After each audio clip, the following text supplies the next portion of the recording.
Joan would be thrilled to take home one of these cute decorative clipboards. Make one for each of your guests. When you're hosting the season's hottest Mad Men party, you can't let your guests leave empty-handed. Impress your friends with these elegant decorative clipboards. Easy to make and the perfect way to showcase the evening's menu. Here's what you'll need.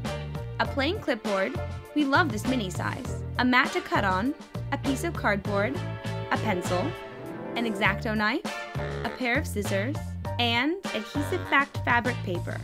Click See More for a link to order online. First, trace your clipboard on the cardboard. Carefully cut out your stencil and don't forget to make a notch at the top. Next, use your X-Acto knife or scissors to cut a piece of fabric paper into the right shape.